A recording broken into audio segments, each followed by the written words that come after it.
Hello and welcome to 5 Minutes About Pulsar. My name is Mike Fortman and I'm on the streaming team here at DataStax.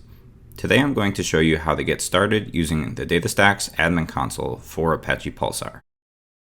If you don't already have a deployment of Pulsar, go ahead and visit astra.datastax.com/register streaming and you can get a free Pulsar instance up and running in under a minute. If you have any questions or feedback, you can leave a comment below or email us at pulsarquestions@datastax.com. That will go to the Pulsar team here at DataStax. We have lots of Pulsar experts that would be happy to help answer any questions you may have or help you with any Pulsar problems you may be experiencing. We hope to hear from you. Now, what is the DataStax Admin Console for Apache Pulsar? The Admin Console is built for anyone who wants to use a web-based UI to administrate their topics, namespaces, connectors, or any other Pulsar feature they're trying to use. It is built in Vue.js and also includes a web server to connect to Pulsar as well as provide configuration and authentication services. Now, to set up the Admin Console, we'll start out here at the GitHub page and head over to Releases. From there, we'll download the latest tarball and extract it. Now, I've already done that and I've opened up the project in VS Code. In order to run the Admin Console, all I have to do is cd into the server and then run npm run start. And that's all there is to it. We now have our Admin Console running, but before we check it out in the browser, let's go take a look at the configs that we've been given right out of the box. The thing to note here is going to be the port number listed under server config. And this is where we're going to be able to access our Admin Console in our browser. I've opened up localhost 6454 in my browser and can see that I have my Admin Console running. But I'll also see as I click through the page that I have no data anywhere.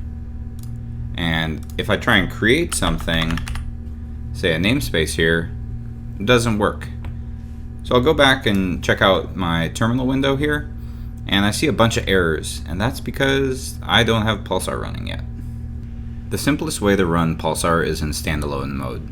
These docs give me a nice command to run Pulsar standalone using Docker, so I'm going to go ahead and copy that, while also making note of the second port listed here, which is how we're going to be able to connect to Pulsar's HTTP service.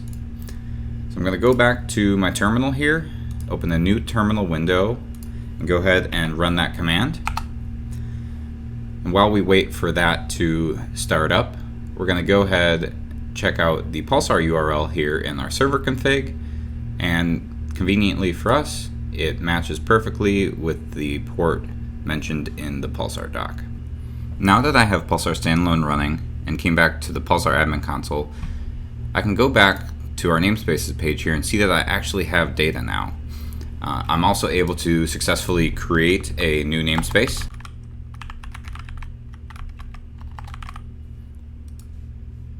And I can do the same thing over here on the topic side.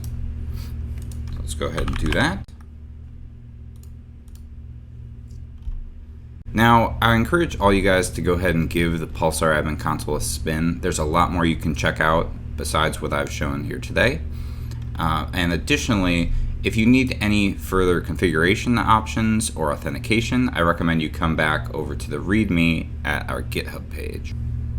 Once again, if you have any questions regarding today's video, please leave us a comment below or email us at pulsarquestions@datastax.com, and someone on the Pulsar team here at DataStax will get back to you.